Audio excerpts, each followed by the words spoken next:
본 채널의 이야기를 들어주셔서 감사합니다. 오늘의 이야기와 함께 편안하고 즐거운 시간 보내시길 바랍니다. 세상의 모든 소리가 하얀 어둠 속에 집어삼켜진 듯 했다. 주먹만 한 눈송이가 잿빛 하늘에서 끊임없이 쏟아져 내리며 하늘과 땅의 경계를 지워버리고 있었다. 이것은 평범한 눈이 아니었다. 이승과 저승의 경계라 불리는 백운산 바이윤샨, 이 토해내는 분노와도 같았다. 바람은 마치 변방을 떠도는 수만 원혼들의 통곡처럼 날카롭게 울부짖었다. 이곳의 추위는 단순히 살갗을 에이는 것에 그치지 않고 뼈마디 깊숙이 파고들어 감히 이곳을 침범하려는 모든 생명체의 뜨거운 피를 얼어붙게 만들 기세였다. 그 칠흑 같은 눈보라 속을 묵묵히 걸어가는 한 사내가 있었다. 낡고 해진 짐승 가죽옷을 두른 거구의 사내였으나 그의 움직임은 투박한 산사나이의 것과는 판이하게 달랐다. 그의 발걸음은 두터운 눈 위에 깊은 흔적조차 남기지 않을 만큼 가벼웠고 역풍을 거스르며 비탈을 오르면서도 호흡은 흐트러짐 없이 고요했다. 찢어진 삿갓 아래 감춰진 칠흑 같은 눈동자는 숲의 미세한 변화 하나하나를 놓치지 않고 예리하게 훑고 있었다. 그의 이름은 강운검 장윤젠. 한때 북방의 오랑캐들에게 공포의 대상이자 금위영 진웨잉의 흑풍장군 헤이풍 장준이라 불리던 전설적인 무인. 그러나 그것은 10년 전 한양 도성 안의 추악한 정치 싸움에 환멸을 느끼고 모든 것을 버리기 전의 이야기였다. 지금의 그는 그저 산 아래 마을에 가죽과 약초를 팔아 연명하는 고독한 사냥꾼일 뿐이었다. 하지만 오늘 그는 평소라면 노련한 신만이조차 발을 들이지 않는 산에 금지된 영역, 깊은 심처, 샌추까지 들어와 있었다. 본능적인 육감이 무언가 잘못되고 있음을 경고하고 있었다. 공기는 기이할 정도로 무거웠고 가슴을 짓누르는 보이지 않는 압박감은 고도나 눈보라 때문이 아니었다. 그것은 짙은 살기, 샤치와 원한이 뒤엉킨 흉흉한 기운이었다. 문득 운검이 걸음을 멈췄다. 그의 코끝이 미세하게 움직였다. 차갑고 정결한 눈 냄새 사이로 비릿하고 역한 혈향시에 향이 훅 끼쳐왔다. 그것은 노루나 멧돼지의 피 냄새가 아니었다. 펄펄 끓는 영역, 링리과 위험이 담긴 뜨거운 선혈의 냄새였다. 그는 10년 전 전장을 떠나올 때 챙겨온 유일한 물건인 흑철창 HAT의 창을 꽉 쥐었다. 창끝을 전방으로 겨눈 채 운검은 눈보라를 가르며 혈향이 나는 곳으로 발걸음을 옮겼다. 다가갈수록 공간 자체가 비틀리는 듯한 숨막히는 압박감이 거세졌다. 이윽고 그의 눈앞에 비장하고도 참혹한 광경이 드러났다. 천년을 살았다는 거대한 노송, 라오송 아래 순백의 눈밭이 검붉게 물들어 있었다. 그곳에는 일반 호랑이보다 3배는 좋게 되어 보이는 거대한 짐승이 쓰러져 있었다. 눈처럼 하얀 털에 밤하늘 같은 검은 줄무늬가 흐르는 왕 중의 왕, 전설 속에서나 등장한다는 산신 샨션의 사자, 백호 바이후였다. 그러나 지금 그 위대한 상운 샨준은 목덜미의 치명상에서 생명력을 쏟아내며 가쁜 숨을 몰아쉬고 있었다. 운검은 숨을 죽이고 조심스럽게 다가갔다. 백호의 목에 난 상처는 인간의 칼이나 짐승의 발톱 자국이 아니었다. 살점이 뜯겨나간 자리는 검게 타들어가 있었고 그곳에서는 구역질이 날 만큼 사악한 흑기 AH가 피어오르고 있었다. 백호의 금빛 눈동자가 힘겹게 떠지며 온검을 응시했다. 적이나 흉폭함은 없었다. 그저 깊은 슬픔과 절박한 호소만이 담겨 있을 뿐이었다. 녀석은 몸을 일으키려 애썼으나 역부족이었다. 거대한 몸뚱이가 털썩 하고 마지막으로 무너져 내렸다. 영물 링 위에 숨이 끊어지는 순간 눈보라가 더욱 거세게 몰아치며 천지가 진동하는 듯했다. 마치 산 전체가 수호신의 죽음을 애도하는 것 같았다.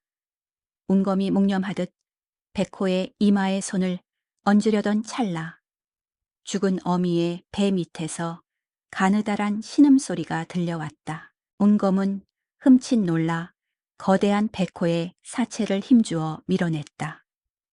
어미의 따뜻한 복부, 털 깊숙한 곳. 그곳에는 물에 젖은 생쥐처럼 떨고 있는 아주 작은 생명체가 숨겨져 있었다. 집고양이만 한 크기에 아직 눈도 제대로 뜨지 못한 새끼 호랑이였다. 새끼는 끼잉 끼잉 거리며 이미 차가워지기 시작한 어미의 품을 파고들며 온기를 찾고 있었다. 녀석의 털은 어미처럼 완전한 흰색이 아니라 신비로운 은빛이 감돌았고 특이하게도 이마 한가운데에 초승달 모양의 흰 무늬가 선명했다. 온검은 망견자실했다. 이것은 우연이 아니었다. 어미 백호가 이곳 산의 전기가 모이는 용맥 롱모의 눈인 노송 아래까지 피를 흘리며 기어온 것은 마지막 남은 생명력으로 새끼를 지키기 위함이었다. 냉철한 무인의 이성은 당장 이곳을 떠나라고 경고했다. 짐승, 그것도 영물의 새끼를 거두는 것은 재앙을 부르는 일이다. 어미를 죽인 자들은 분명 이 새끼 또한 노릴 것이며 영물의 피 냄새는 강호의 온갖 탐욕스러운 자들과 사악한 기운을 불러 모을 것이다. 하지만 고사리 같은 앞발로 자신의 투박한 손가락을 감싸쥐며 온기를 찾는 녀석을 보는 순간 운검의 얼음장 같던 마음이 흔들렸다. 지난 10년의 은둔 생활 동안 그는 누군가를 지키고 싶다는 감정을 잊고 살았다. 문득 10년 전 그날 밤이 떠올랐다. 배신자들의 칼날 아래 가족을 지키지 못했던 무력감. 그 지독한 악몽은 밤마다 그를 괴롭혀왔다. 지금 내 앞에 꺼져가는 생명이 있는데 이번에도 등을 돌릴 것인가. 그래, 녀석. 내 명줄이 아직 닿지 않은 모양이구나. 온검이 갈라진 목소리로 중얼거렸다. 그는 입고 있던 곰 가죽 겉옷을 벗어 새끼 호랑이를 조심스럽게 감쌌다.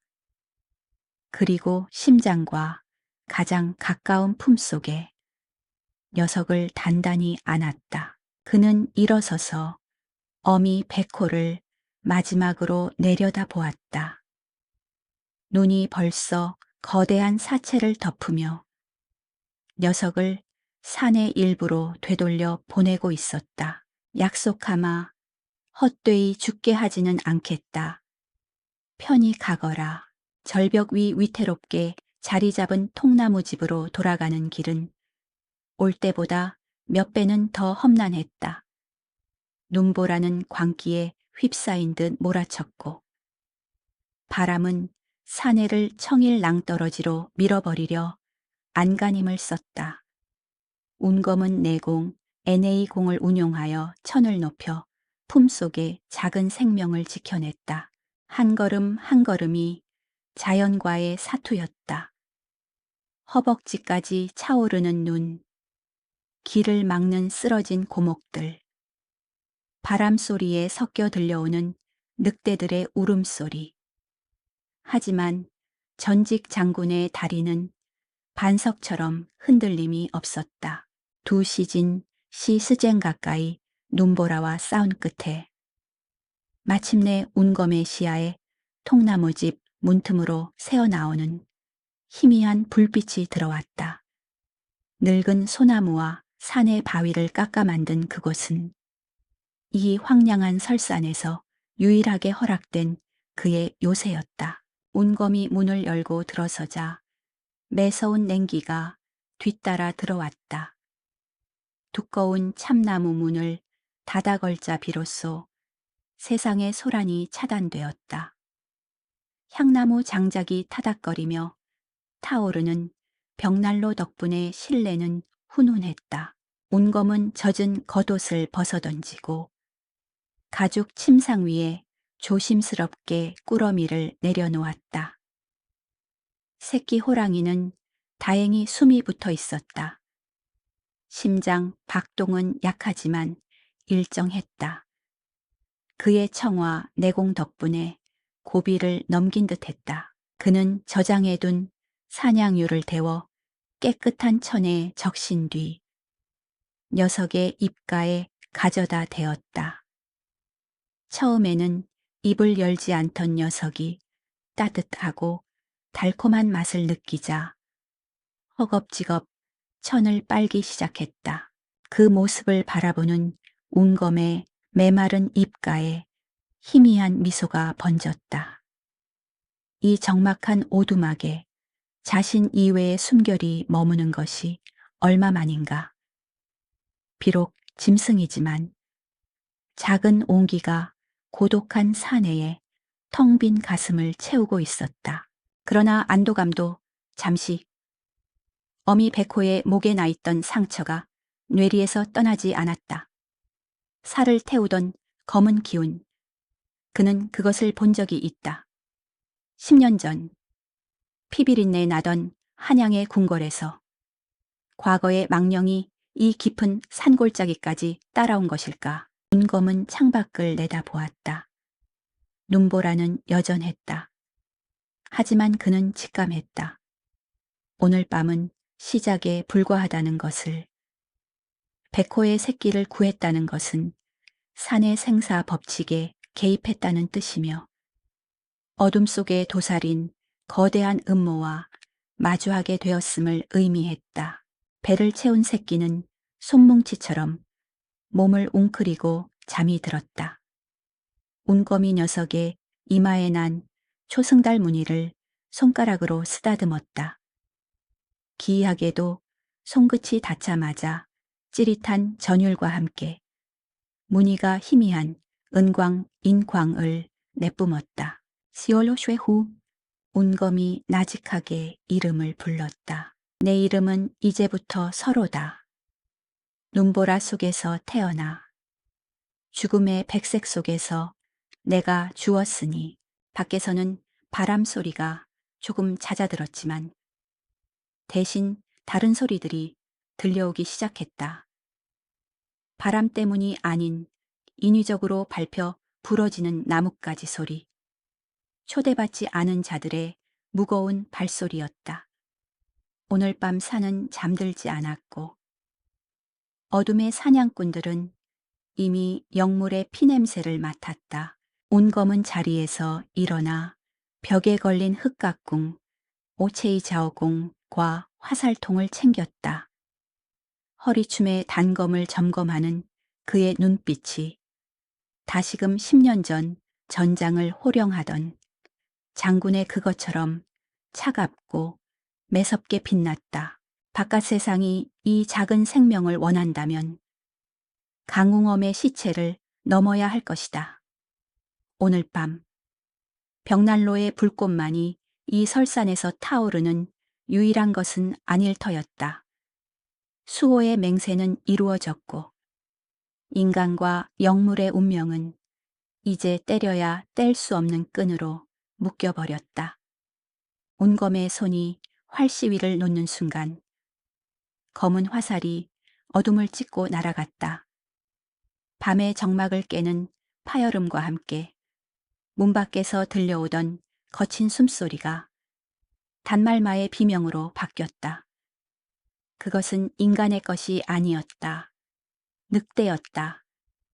하지만 평범한 늑대가 아니었다. 운검이 횃불을 들고 밖으로 나갔을 때 눈밭 위에는 송아지만 한 크기의 늑대 3마리가 쓰러져 있었다.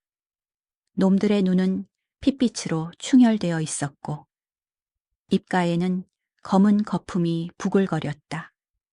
죽은 어미 백호의 상처에서 흘러나온 오염된 피를 핥은 짐승들이 미쳐버린 것이었다. 산이 병들어가고 있구나. 운검은 늑대의 사체에서 피어오르는 검은 연기를 보며 혀를 찼다. 사악한 주술의 기운이 섞인 피는 짐승들을 흉폭한 요수 야오쇼우로 변모시키고 있었다. 이것은 단순한 밀렵이 아니라 누군가 의도적으로 산의 영맥을 더럽히고 있다는 증거였다. 그는 늑대들의 사체를 깊은 구덩이에 파묻고 부정 타는 것을 막기 위해 소금을 뿌렸다. 눈보라는 멈췄지만 산의 공기는 여전히 날카로웠다. 운검은 밤새 경계를 늦추지 않았지만 다행히 더 이상의 침입자는 없었다. 진짜 적들은 아직 모습을 드러내지 않았다. 다음 날 아침 오두막 안은 기이한 활기로 가득 찼다. 서로는 하룻밤 사이에 눈에 띄게 기운을 차렸다. 녀석은 운검이 다가오자 경계심 없이 배를 드러내며 뒹굴었고 사냥류를 담은 그릇을 비우는 속도가 어제보다 훨씬 빨라졌다. 서로의 성장 속도는 상식을 벗어나 있었다.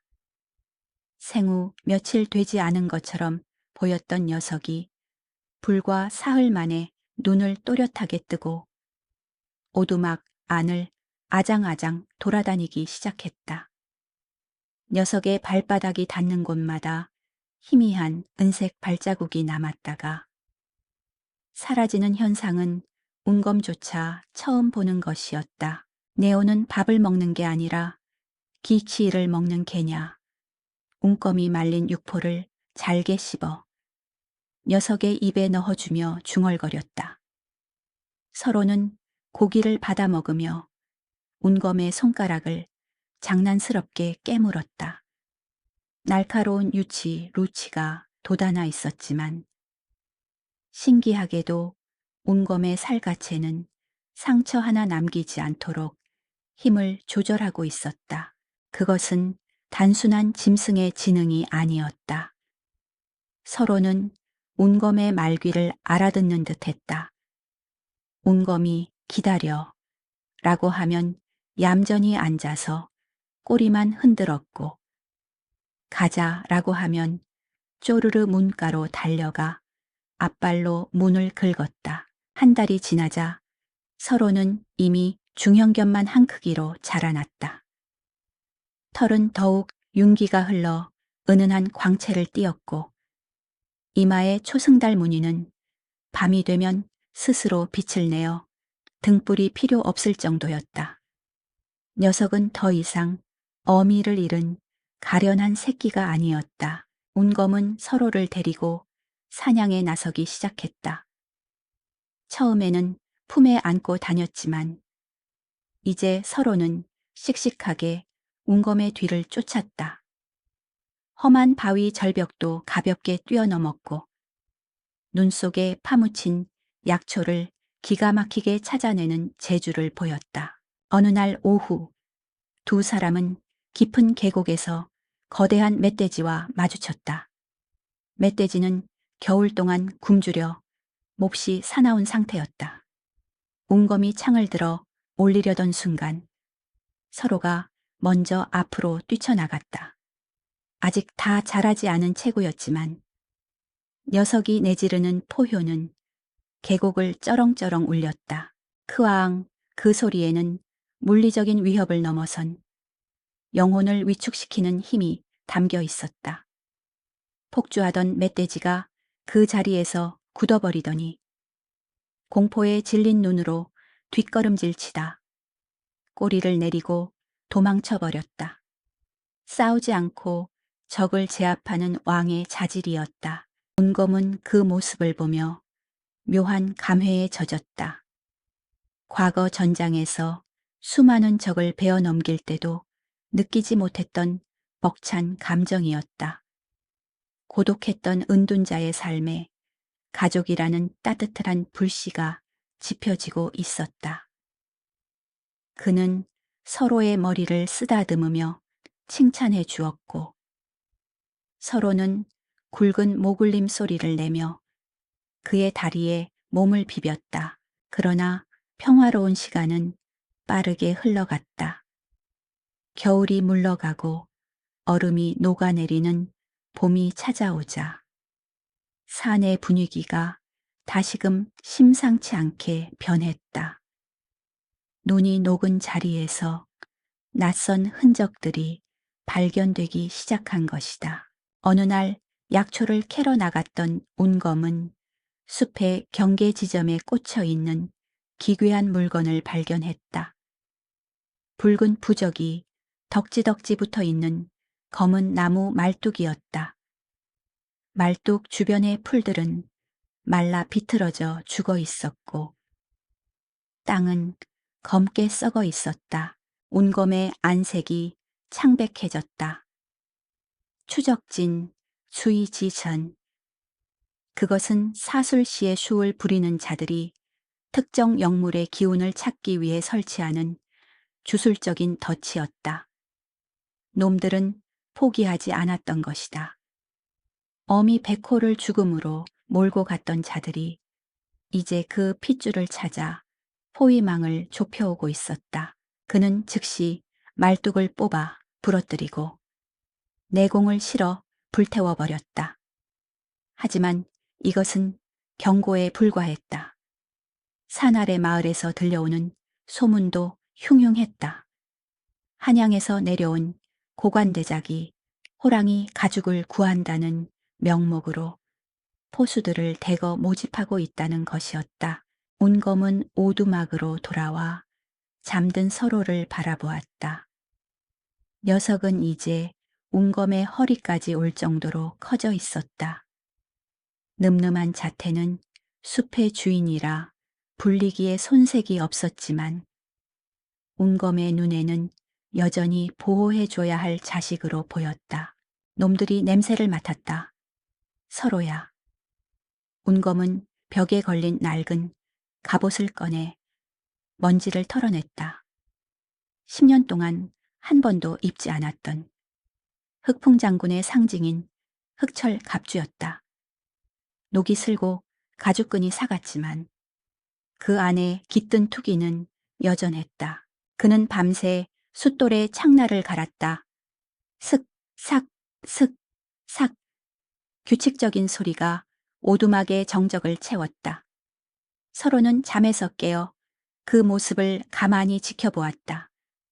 녀석도 본능적으로 다가올 위협을 감지한 듯 평소와 달리 장난을 치지 않고 운검의 곁을 지켰다. 며칠 뒤 첫 번째 불청객들이 찾아왔다. 그들은 관군이 아니었다. 현상금을 노리고 산에 들어온 사냥꾼 무리였다. 좋기 10명은 되어 보이는 그들은 덕과 그물을 들고 운검의 영역을 침범했다. 그들의 대장은 마구라 불리는 악명 높은 밀렵꾼이었다. 마구는 곰도 맨손으로 때려잡는다는 거구의 사내로 잔인하기로 소문이 자자했다. 그는 부하들에게 소리쳤다. 이 근방이다. 그 늙은 백호가 죽은 자리에 새끼가 없었어. 분명 누군가 빼돌린 게야. 털 한 올이라도 상하게 하지 마라. 산채로 잡아야 비싼 값을 받는다. 온검은 숲속의 나무 위에서 그들을 내려다보고 있었다. 그의 곁에는 서로가 낮은 자세로 숨죽이고 있었다. 운검이 손짓으로 신호를 보내자 서로는 소리 없이 반대편 덤불로 이동했다. 두 사람, 아니 1인 1인과 1수, 이수의 첫 번째 협동작전이 시작되려는 순간이었다. 돌아가라. 운검의 목소리가 숲을 울렸다. 그는 모습을 드러내지 않은 채 내공을 실어 소리를 보냈다. 이곳은 산신의 영역이다. 더 이상 발을 들이면 목숨을 보장할 수 없다. 마구는 콧방귀를 뀌었다. 어디서 귀신 흉내냐? 내 놈이 그 호랑이 새끼를 숨기고 있는 놈이냐? 순순히 내놓으면 목숨만은 살려주마. 사냥꾼들이 낄낄거리며 무기를 고쳐 잡았다.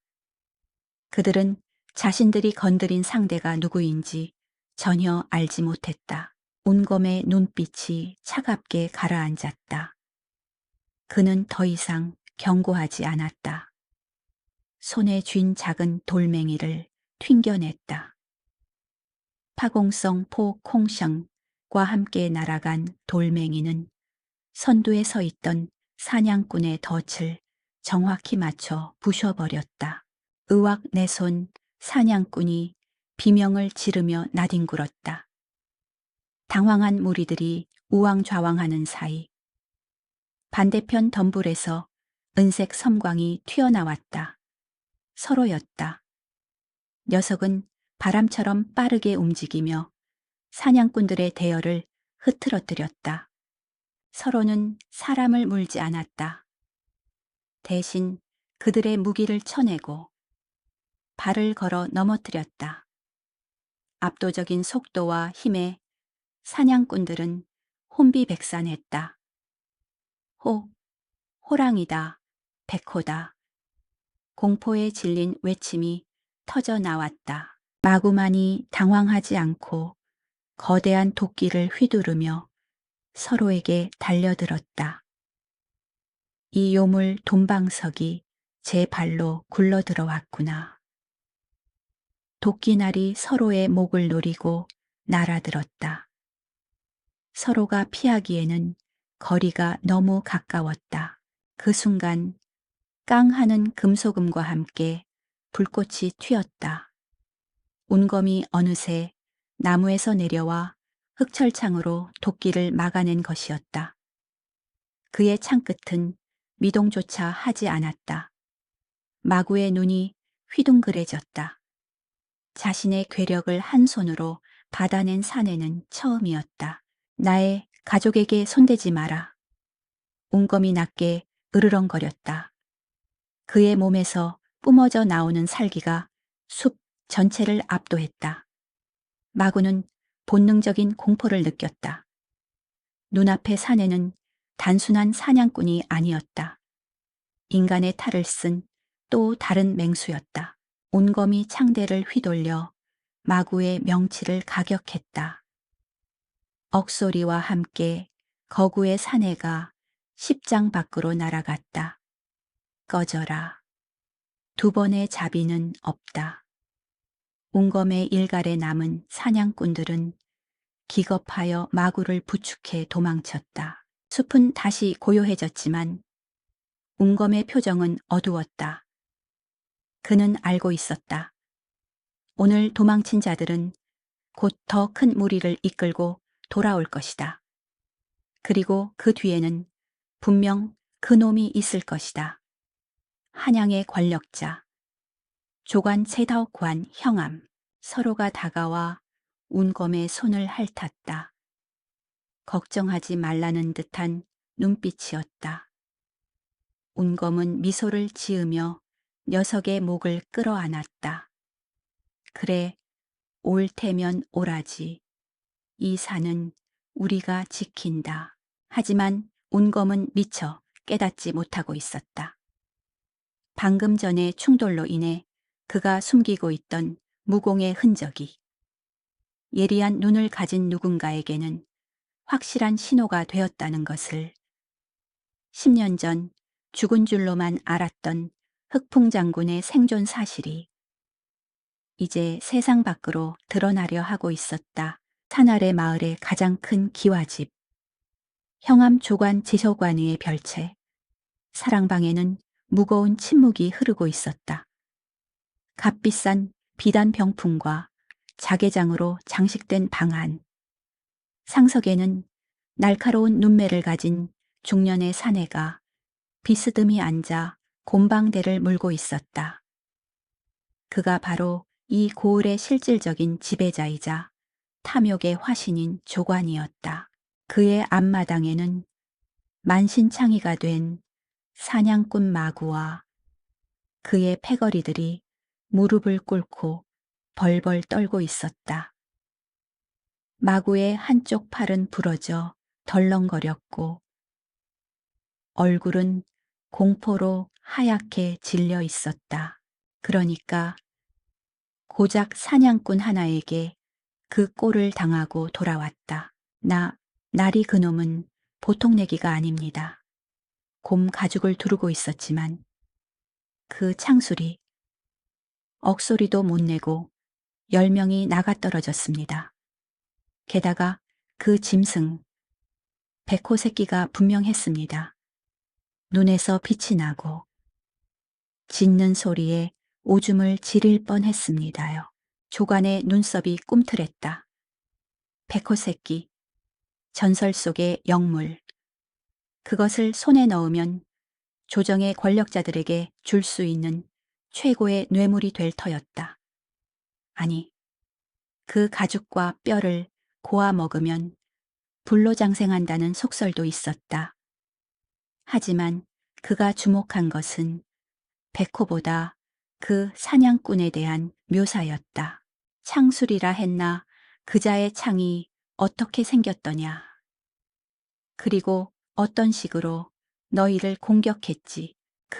그게 시커먼 무소의 창이었는데 창날이 길고 승배가 짧았습니다. 그리고 찌르는 게 아니라 마치 몽둥이처럼 휘둘러서 사람을 날려버렸습니다. 바람 소리가 휙 하는 게 아니라 夸광하고 천둥 소리 같았습니다. 나리, 흑철창, 헤이 티에창, 의 노예명 레이민과 같은 파공성, 그리고 찌르기보다 타격을 위주로 하는 창술. 이것은 10년 전 숙청당한 금위영의 무공, 패왕쇠 바왕수이가 분명합니다. 후, 죽은 줄 알았던 흑풍 장군, 간군검이 내 발밑에 숨어 있었다. 백회에 이어 대역죄인까지 하늘이 나에게 큰 공을 세울 기회를 주는구나. 단순한 사냥꾼들이 상대할 위인이 아니다. 도경, 네가 직접 나서라. 내 사병 시빙들과 흑사단 셰이셰투안을 움직여라. 놈의 목과 백호 새끼 둘 다 내 앞에 가져와야 한다. 한편 백운산 깊은 곳에 통나무집 간군검은 직감하고 있었다. 폭풍전야의 고요함이 산을 감싸고 있었다. 어제 마구를 쫓아낸 것은 임시방편일 뿐 이제 곧 진짜 적들이 몰려올 것이다. 그는 오두막 주변에 설치해둔 덫을 점검하고 비상식량을 챙겼다. 떠나야 했다. 하지만 밖은 여전히 눈이 깊었고 어린 서로를 데리고 험한 산을 넘어 국경을 벗어나는 것은 자살 행위나 다름없었다. 적어도 눈이 조금 더 녹을 때까지는 이곳에서 버텨야 했다. 서로도 주인의 긴장을 느꼈는지 안절부절 못했다. 녀석은 문가에 앉아 산 아래쪽을 향해 낮은 소리로 으르렁거렸다. 녀석의 이마에 있는 초승달 무늬가 평소보다 더욱 강렬하게 깜빡이고 있었다. 그것은 단순한 빛이 아니라 사악한 기운을 감지하는 영물의 경복이었다. 강운검은 흑철창을 잡았다. 손바닥에 닿는 차가운 금속의 감촉이 오히려 마음을 차분하게 가라앉혔다. 그는 서로를 안심시키듯 등을 토닥였다. 내 곁에서 떨어지지 마라. 무슨 일이 있어도 해가 지고 어둠이 산을 덮자 숲의 공기가 바뀌었다. 낮의 맑은 바람 대신 비릿하고 매캐한 냄새가 바람을 타고 올라왔다. 횃불을 든 무지한 사냥꾼들의 소란스러움은 없었다. 대신 죽음처럼 고요한 침묵만이 숲을 지배했다. 강운검은 어둠 속을 응시했다. 나뭇가지 하나 흔들리지 않았지만 그의 기감치 가는 오두막을 포위해오는 수십 개의 살기를 포착했다.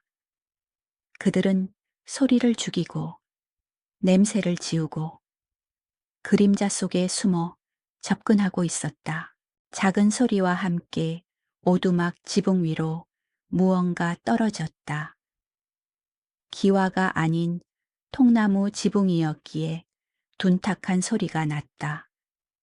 이어 사방에서 슈슈슉 하는 소리와 함께 창문과 문틈으로 대나무 관들이 꽂혔다. 강운검이 다급히 외치며 물의 적신천으로 서로의 코와 입을 감쌌다.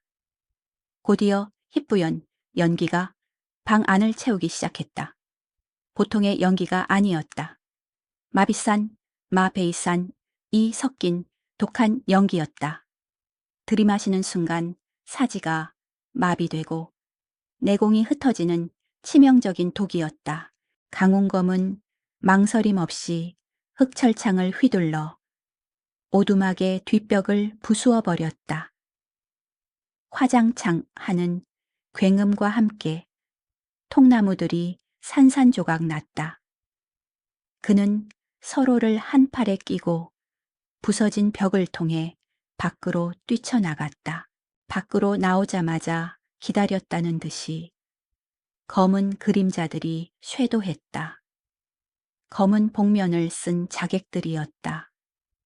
그들의 손에는 독이 발린 비수와 사슬낫이 들려 있었다. 누군가의 짧은 명령과 함께 10여 개의 비수가 비 오듯 쏟아졌다. 강운검은 창을 풍차처럼 돌려 비수들을 쳐냈다. 챙챙챙챙 불꽃이 어둠을 수놓았다. 강운검이 포효하며 땅을 박차고 나갔다. 그의 창술은 마구 때와는 차원이 달랐다. 흑철창이 춤을 출 때마다 묵직한 검은 궤적이 그려졌고 그 궤적에 닿은 자객들은 피를 토하며 나뒹굴었다. 그는 서로를 보호하기 위해 공격보다는 방어 위주로 싸워야 했다. 하지만 자객들은 그 점을 교묘하게 이용했다. 그들은 강운검을 직접 공격하는 척하다가 틈을 타 서로를 향해 그물과 독침을 날렸다. 서로가 참지 못하고 튀어나갔다. 녀석은 자신에게 날아오는 그물을 날카로운 발톱으로 찢어발겼다. 그리고 눈앞의 자객을 향해 입을 벌렸다. 녀석의 입에서 푸른색의 연기, 링치가 뿜어져 나왔다. 연기에 닿은 자객이 화상을 입은 듯 비명을 지르며 쓰러졌다. 아직 어린 새끼임에도 백호의 힘은 상상을 초월했다. 하지만 그 힘을 쓰자마자 서로는 휘청거렸다. 아직 영역을 자유자재로 다루기엔 너무 어렸다. 그 틈을 노려 자객의 우두머리가 서로의 뒤를 잡았다. 그의 칼날이 서로의 뒷다리를 노리고 섬광처럼 번뜩였다. 강운검은 이성을 잃고 몸을 던졌다. 그는 자신의 등을 내어주고 서로를 감싸 안았다. 서늘한 감각이 왼쪽 어깨를 파고들었다. 칼날이 근육을 찢고 뼈에 닿는 고통이 전해졌다.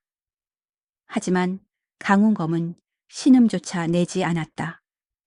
오히려 그 상태에서 몸을 비틀어 자신의 어깨에 박힌 칼을 잡고 있는 자객의 팔목을 낚아챘다. 강훈검의 눈이 시뻘겋게 충혈되었다. 10년간 봉인해 두었던 흑풍, 헤이풍의 마공모공, 이 단전에서부터 끌어올랐다.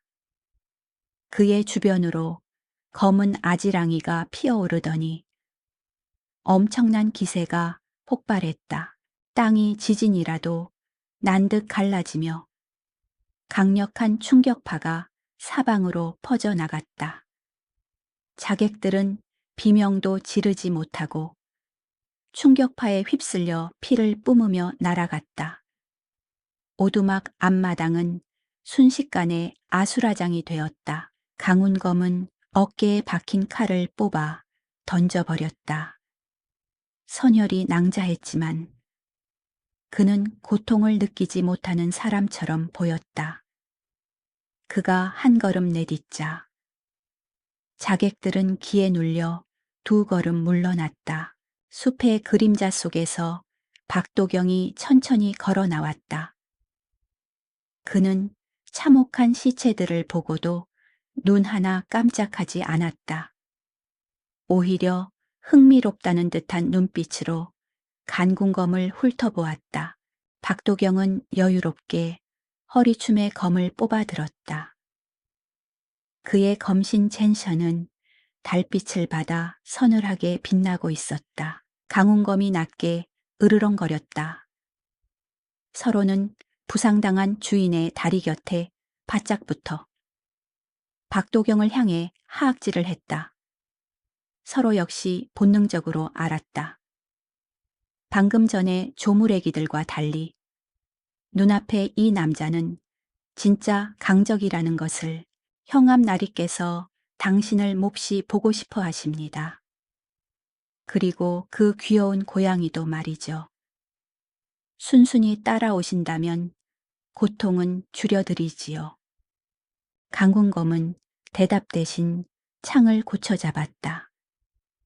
피가 흘러내려 손잡이가 미끄러웠지만 그의 악력은 더욱 강해졌다. 물러설 곳은 없었다. 뒤는 절벽이었고 아픈 고수, 가오쇼와 살수들이었다. 박도경의 검이 뱀처럼 휘어지며 허공을 갈랐다. 그것은 전공법을 따르는 검술이 아니었다. 검신이 기이하게 떨리며 궤적을 예측할 수 없게 만드는 사파 시에파이의 검, 사형검 시싱젠이었다. 강훈검은 본능적으로 고개를 뒤로 젖혔다. 서늘한 칼바람이 코끝을 스치고 지나가며 삿갓의 끝자락을 잘라내었다. 만약 한 치만 늦었더라도 코가 베어나갔을 아찔한 순간이었다. 박도경이 비릿한 미소를 지으며 검을 거두어 드리는가 싶더니 곧바로 두 번째 공격을 감행했다. 이번에는 찌르기였다. 수십 개의 검령, 지엔잉이 동시에 쏟아져 내리며 강훈검의 전신을 위협했다. 강훈검은 물러서지 않았다. 그는 흑철창의 중간 부분을 짧게 잡고 몸을 회전시켰다. 묵직한 창대가 방패처럼 그의 몸을 감싸며 검 영들을 튕겨내었다. 금속이 부딪히는 날카로운 파열음이 연달아 터져 나왔다. 불꽃이 튀길 때마다 두 사람의 얼굴이 번갈아 가며 붉게 물들었다. 힘과 기술, 묵직함과 예리함의 정면 충돌이었다. 박도경의 내공은 생각보다 깊었다. 검과 창이 부딪힐 때마다 전해지는 진동이 간공검의 상처 입은 어깨를 집요하게 파고들었다. 찢어진 근육이 비명을 질렀고 붕대 위로 선혈이 배어나왔다. 내 놈의 검은 빠르지만 가볍다. 살인을 위한 기술일 뿐 전장에 무게가 없어 단순한 내려치기였다. 하지만 그 안에 담긴 내공의 밀도는 차원이 달랐다. 흑철창이 검은 궤적을 그리며 박도경의 정수리를 향해 떨어졌다. 공기가 찢어지는 굉음이 고막을 때렸다. 박도경의 여유롭던 표정이 순식간에 일그러졌다. 그는 검으로 막아내는 것을 포기하고 급히 몸을 날려 뒤로 물러났다. 창이 땅을 강타하자 바닥에 깔려있던 바위가 두부처럼 으깨지며 파편이 사방으로 튀었다. 그 충격파만으로도 주변에 있던 자객 2명이 중심을 잃고 넘어졌다. 박도경이 식은땀을 흘리며 중얼거렸다. 정면으로 받았다면 검과 함께 몸이 두 동강 났을 위력이었다. 늙고 병든 호랑이인 줄 알았더니 발톱은 여전히 서슬 퍼렇게 살아있었다. 그 틈을 타 서로가 움직였다. 녀석은 넘어진 자객 중 한 명의 목덜미를 물어뜯고 날렵하게 튀어올라 박도경의 측면을 노렸다. 아직 어린 짐승이라고는 믿기지 않는 속도였다.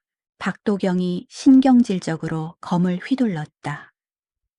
검기 제안치가 실린 칼날이 서로의 옆구리를 스치며 털을 깎아내고 긴 생채기를 냈다. 서로가 고통스러운 비명을 지르며 눈밭에 굴렀다. 붉은 피가 흰 눈 위에 뿌려졌다. 강군검의 이성이 끊어지는 듯했다. 그는 방어를 도외시하고 박도경에게 달려들었다. 빈틈이 많이 보이는 무모한 돌격이었지만 그 기세가 너무나 흉흉하여 박도경조차 주춤하며 뒤로 물러설 수밖에 없었다. 강훈검은 창을 풍차처럼 휘둘러 자객들의 접근을 막고 쓰러진 서로를 한 팔로 낚아챘다. 녀석은 고통스러운 듯 몸을 떨고 있었지만 다행히 치명상은 아니었다. 하지만 더 이상 시간을 끌 수 없었다. 이대로 가다간 둘 다 이곳에 뼈를 묻게 될 것이 자명했다. 박도경이 악을 쓰며 명령했다. 주춤했던 자객들이 다시 대열을 정비하고 포위망을 좁혀왔다. 뒤는 청일 낭떠러지. 앞은 칼날의 숲이었다. 강훈검은 낭떠러지 아래를 곁눈질로 흘끗 보았다. 칠흑 같은 어둠 속이라 바닥이 보이지 않았지만 그는 이곳의 지형을 누구보다 잘 알고 있었다. 저 아래에는 급류가 흐르는 계곡이 있고 겨울인 지금은 두꺼운 얼음과 눈이 완충 작용을 해줄 것이다. 물론 살아남을 확률은 반반이었다. 강공검이 품속의 서로를 단단히 끌어안았다. 그리고 믿을 수 없는 행동을 감행했다. 적들을 향해 돌진하는 척하다가 몸을 획 돌려 절벽을 향해 몸을 던진 것이다. 자객들이 경악하며 멈춰섰다. 박도경이 급히 달려와 절벽 아래를 내려다보았지만 보이는 것은 끝없는 어둠과 휘몰아치는 눈보라뿐이었다. 지지직 툭 우두둑 창대가 휘어질 듯한 소리를 내며 버텼고 그의 팔 근육이 터질 듯 팽창했다.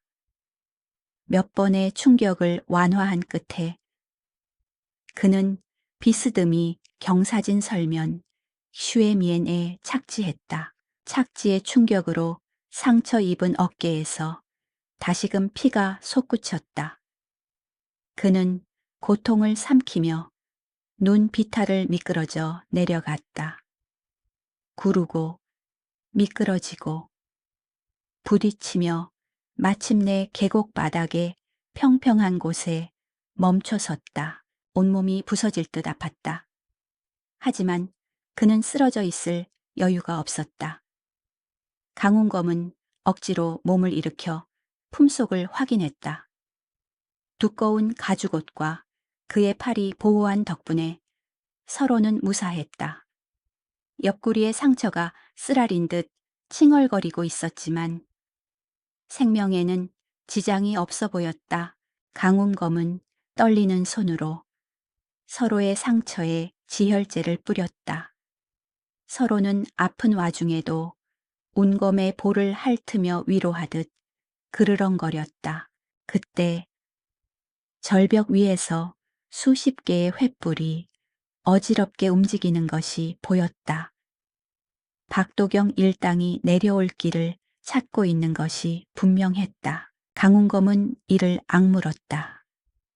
백운산의 심처, 셴추, 인간의 발길이 닿지 않는 금지된 영역, 귀곡 구이구으로 들어가는 수밖에 없었다. 그곳은 흉포한 요수들과 길을 잃게 만드는 환각의 숲이 존재하는 죽음의 땅이었다. 강훈검은 서로를 등에 업고 끈으로 단단히 묶었다. 그리고 절뚝거리는 다리를 이끌고 어둠이 짙게 깔린 숲의 심장부를 향해 걸음을 옮겼다. 눈보라는 그들의 발자국을 지워주려는 듯 다시 거세게 몰아치기 시작했다. 흑사단 전원을 소집해라. 그리고 사냥개들을 풀어라. 놈이 귀곡으로 들어갔다. 부하가 겁에 질린 목소리로 물었다. 박도경이 부하의 뺨을 후려갈겼다. 박도경은 피 묻은 검을 혀로 핥으며 섬뜩하게 웃었다. 사냥은 이제부터가 진짜 시작이었다. 과거의 망령과 현재의 권력, 그리고 산의 주인이 되려는 어린 영물의 운명이 귀곡의 어둠 속에서 얽혀들고 있었다. 강훈검은 정신이 혼미해지는 것을 느꼈다. 과다 출혈과 추위가 그의 체력을 급격히 갉아먹고 있었다. 하지만 등 뒤에서 느껴지는 서로의 따뜻한 청화, 규칙적인 심장 소리가 그를 지탱하고 있었다. 살아야 한다. 이 녀석을 지키기 위해서라도 나는 죽을 수 없다. 그들이 귀곡의 입구에 들어서자 숲의 분위기가 기이하게 변했다. 나무들은 뒤틀린 사람의 형상을 하고 있었고 바람 소리는 기괴한 웃음소리처럼 들렸다.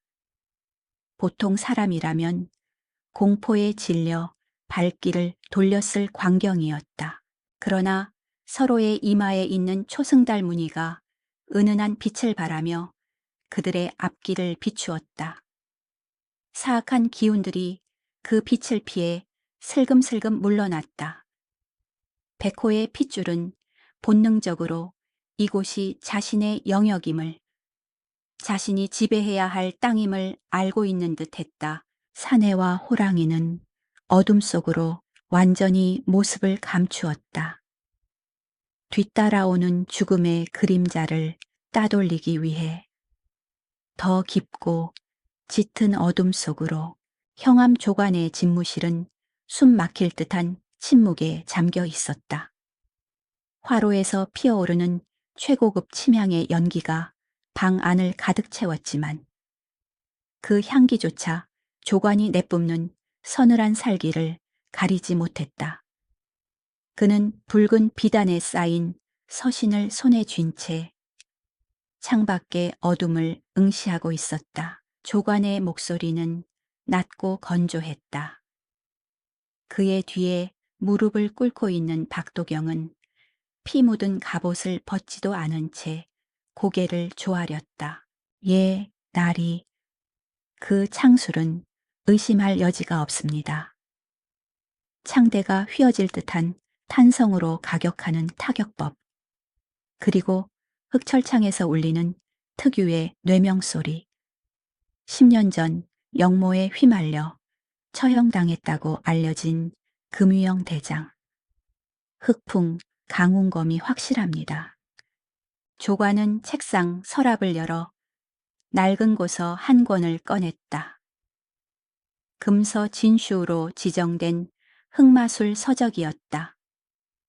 그는 책장을 넘겨 영물 섭취를 통한 환골 탈태에 관한 구절을 손가락으로 짚었다. 백호의 심장과 간을 취하면 늙지 않는 육신과 무소불위의 내공을 얻을 수 있다는 내용이었다. 이것은 더 이상 단순한 사냥이 아니다. 전쟁이다. 관아의 포졸들 뿐만 아니라 내가 숨겨둔 사병 조직인 흑사단 전원을 소집해라. 그리고 지하 감옥에 가두어둔 혈견 씨의 챈들을 풀어라. 조관이 탁자를 내리쳤다. 벼루가 튀어올라 먹물이 사방으로 튀었다. 박도경은 조관의 광기에 찬 눈빛을 보며 마른 침을 삼켰다. 더 이상 물러설 곳은 없었다. 그는 깊이 머리를 숙이고 방을 나갔다. 곧이어 관아의 마당에는 횃불이 대낮처럼 밝혀졌고 쇠사슬을 끄는 흉폭한 개들의 짖는 소리가 밤하늘을 찢어 놓았다. 강군검은 젖은 낙엽 위로 거칠게 쓰러졌다. 어깨에 상처가 벌어져 피가 멈추지 않았고 독기운이 섞인 한기가 온몸을 휘감았다. 귀곡은 이름 그대로 산 사람을 거부하는 땅이었다. 사방에서 기괴한 울음소리가 들려왔고 푸르스름한 도깨비불이 허공을 떠다녔다. 그때 따뜻하고 까슬까슬한 무언가가 그의 뺨을 핥았다. 서로였다. 녀석은 강홍엄의 가슴 위에 올라타 걱정스러운 눈으로 그를 내려다보고 있었다. 어둠 속에서도 녀석의 금빛 눈동자는 횃불처럼 밝게 빛났다. 서로의 이마에 있는 초승달 무늬에서 은은한 파동이 퍼져나갔다. 그 파동이 닿는 곳마다 안개 속에 숨어 있던 검은 그림자들이 비명을 지르며 흩어졌다. 귀곡의 잡귀들조차 영물의 순수한 기운 앞에서는 맥을 추지 못했다. 강운검은 힘겹게 눈을 떴다. 서로가 자신의 상처 부위를 핥고 있었다. 신기하게도 녀석의 침이 닿은 곳에서 화끈거리는 통증이 가라앉고 피가 멈추기 시작했다.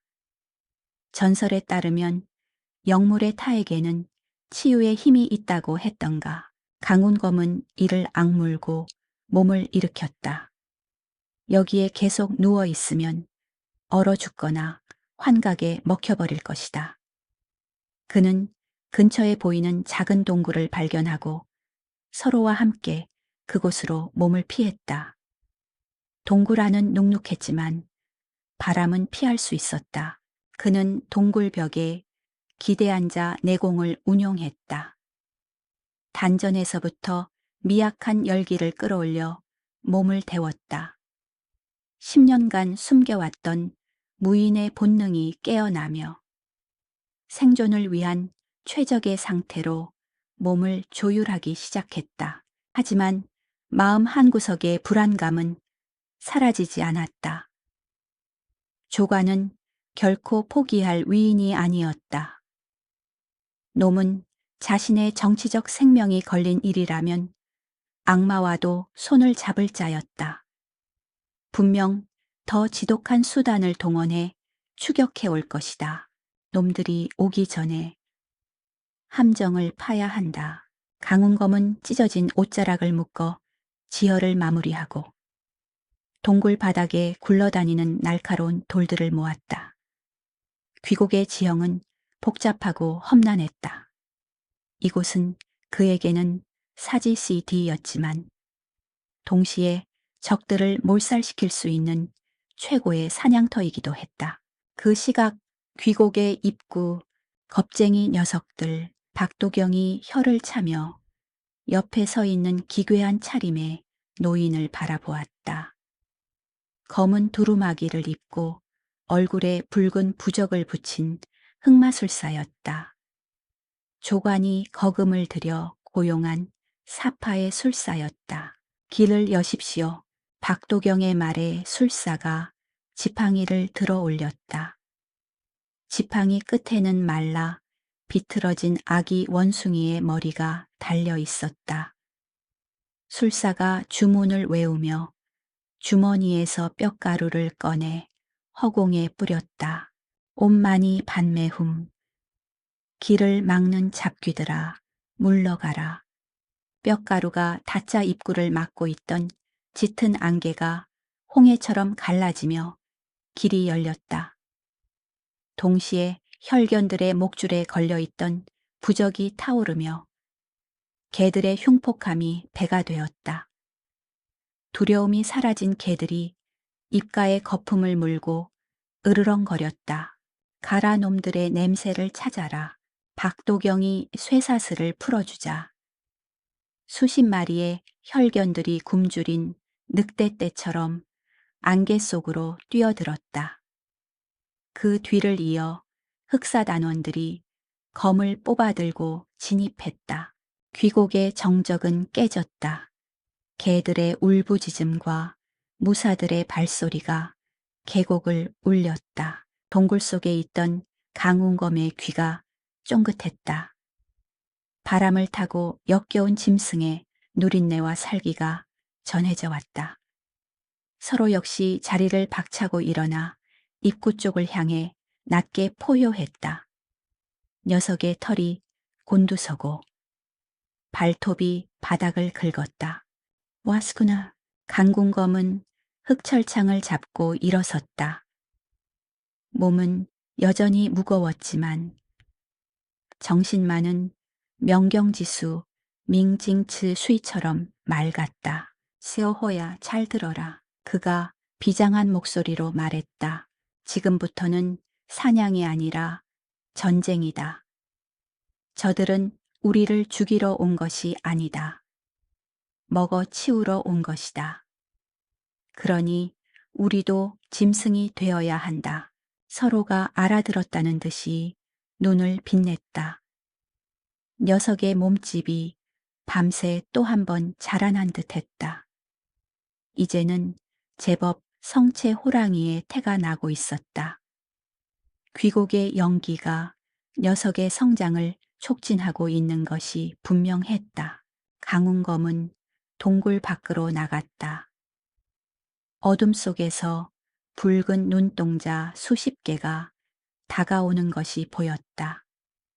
혈견들이었다. 놈들은 강운검을 발견하자마자 신호라도 받은 듯 일제히 달려들었다. 죽어라. 강운검이 창을 휘둘러 선두에 선 개의 머리통을 박살냈다. 하지만 뒤이어 달려든 개들이 그의 팔과 다리를 물어뜯으려 했다. 일반적인 개가 아니었다. 가죽이 질겨 창날이 잘 박히지 않았고 고통을 모르는 듯이 덤벼들었다. 노왕, 그때 서로가 튀어나갔다. 녀석은 공중에서 몸을 비틀어 혈견 두 마리를 동시에 덮쳤다. 서로의 앞발 후려치기 한 방에 혈견의 척추가 종이장처럼 구겨졌다. 백호의 위압감, 피어 스킬이 발동된 것인지 미쳐 날뛰던 혈견들이 일순간 주춤했다. 그러나 박도경과 흑사단이 그 틈을 놓치지 않았다. 화살과 표창이 비오듯 쏟아졌다. 피헤라, 강운검이 서로를 감싸며 바위 뒤로 몸을 날렸다. 파바박, 날카로운 암기들이 그들이 있던 자리에 꽂혔다. 포위해라 쥐새끼를 도간에 가두어라. 박도경의 고함 소리가 계곡을 울렸다. 수적으로 너무나 열세였다. 게다가 저 흑마술사가 펼치는 결계 때문에 귀곡의 지형지물조차 마음대로 이용할 수 없었다. 강운검은 바위 너머를 흘끔 보았다. 박도경이 조관의 명령대로 산을 태울 작정인지 곳곳에 기름을 뿌리고 불화살을 준비하고 있었다. 이 미친놈들이 산신령의 노여움이 두렵지도 않으냐. 강운검의 분노가 극에 달했다. 하지만 분노만으로는 이 상황을 타개할 수 없었다. 그는 결단을 내려야 했다. 더 깊은 곳, 귀곡의 심장부인 용의 무덤으로 가는 수밖에 없었다. 그곳은 전설에 따르면 백호의 조상들이 잠든 선격 성유이자 들어간 자는 영혼조차 나오지 못한다는 금지된 땅이었다. 서로야 나를 믿느냐? 강운검이 묻자 서로는 망설임 없이 그의 눈을 바라보았다. 강운검은 품에서 연막탄을 꺼내 바닥에 던졌다. 펑 하는 소리와 함께 자욱한 연기가 피어올랐다. 그들은 연기를 뚫고 적들의 포위망 중 가장 약한 고리를 향해 돌진했다.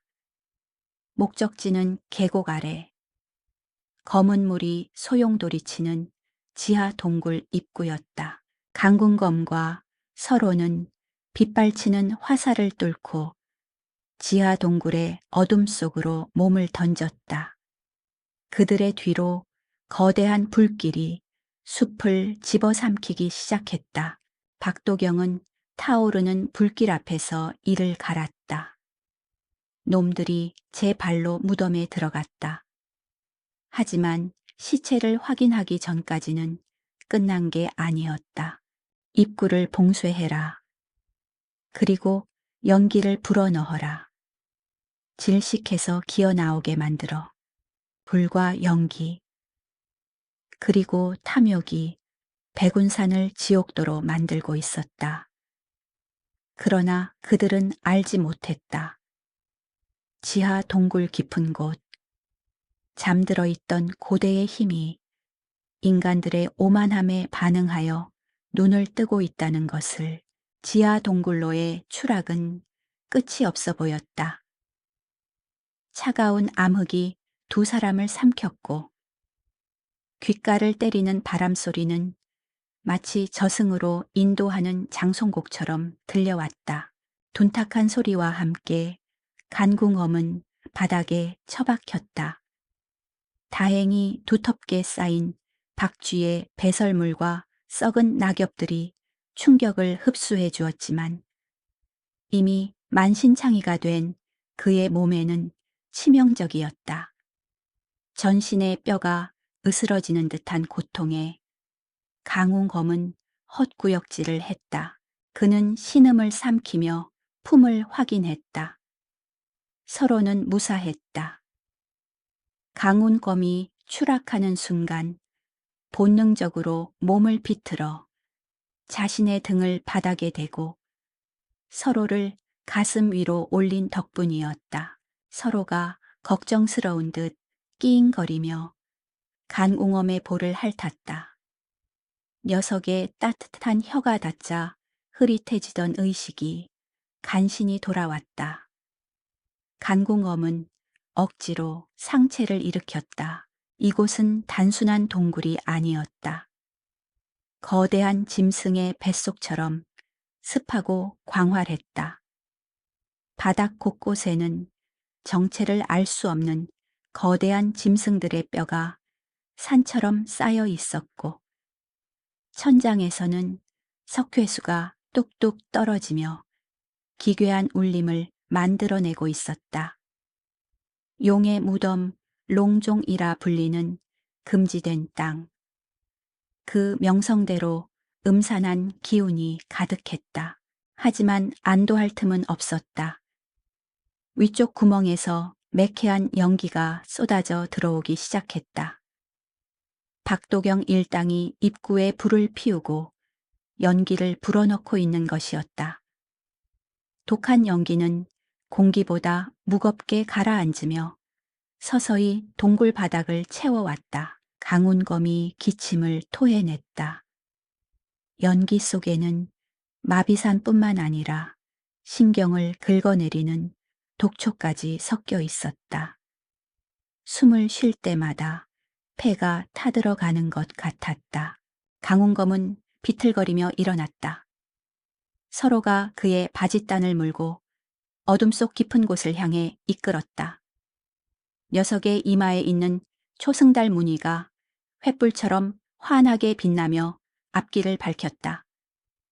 그 빛은 단순한 조명이 아니라 이곳의 서린 사악한 음기, 인치를 밀어내는 성스러운 방패와도 같았다. 수많은 발소리가 어둠 속에서 들려왔다. 인간의 발소리가 아니었다.